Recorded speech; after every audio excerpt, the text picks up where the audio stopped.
Yo! What's up, poke maniacs? Remember when Logan Paul got scammed with those fake cards? Hilarious, right? But guess what? That's just the tip of the iceberg. The Pokemon community is swimming in drama these days, and we're not talking about Team Rocket shenanigans. Content creators, those digital puppet masters, are stirring the pot. They're pulling cards, making pronouncements, and sending prices skyrocketing with a single unboxing video. It's like the Wild West out here, except instead of tumbleweeds and saloons, we got holographic Charizards and eBay bidding wars. And the worst part, we're all eating it up. We refresh product pages like their Twitter feeds, hoping for that restock. We stalk influencers, desperate for a glimpse of that elusive alt art.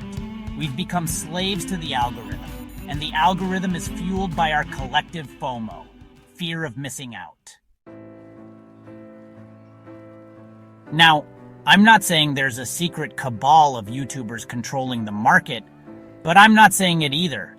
The lines between genuine passion and calculated hype are blurrier than a first edition Charmander after a trip through the washing machine.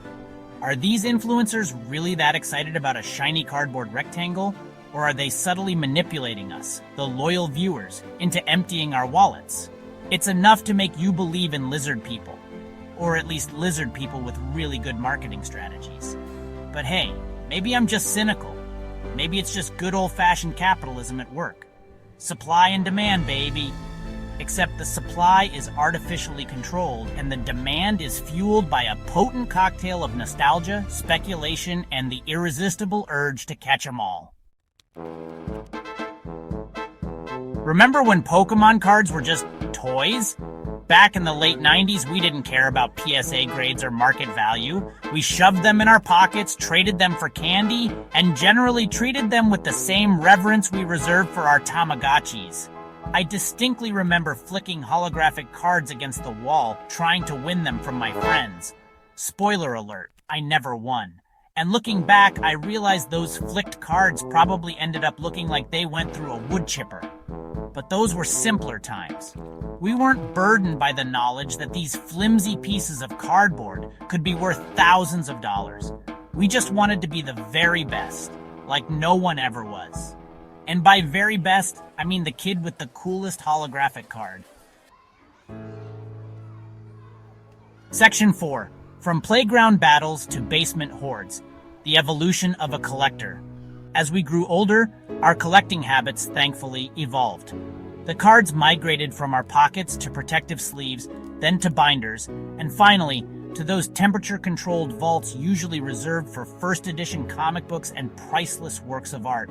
Okay, maybe not vaults, but you get the idea. We started recognizing the value, both sentimental and monetary, of these childhood relics.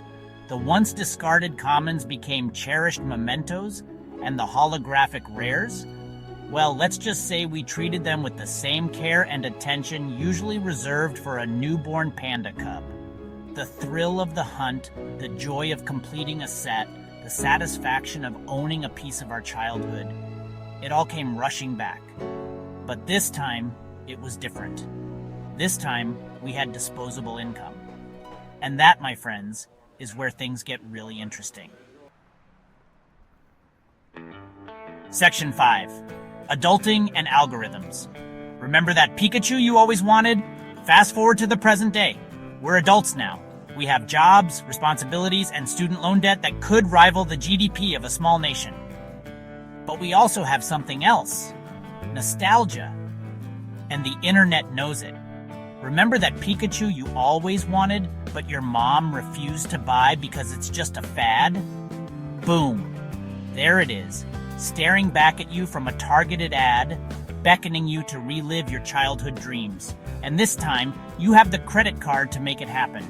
The algorithms, those digital mind readers, know exactly which buttons to push. They exploit our sentimental weaknesses, reminding us of a simpler time before mortgages and performance reviews. And we, the nostalgic masses, fall for it every single time. Section 6. Investment? More like I miss my childhood fund. Now, we try to rationalize our spending. We convince ourselves it's an investment. We throw around terms like graded and PSA 10 like we're seasoned Wall Street brokers. But deep down, we know the truth. We're not buying these cards for their potential resale value.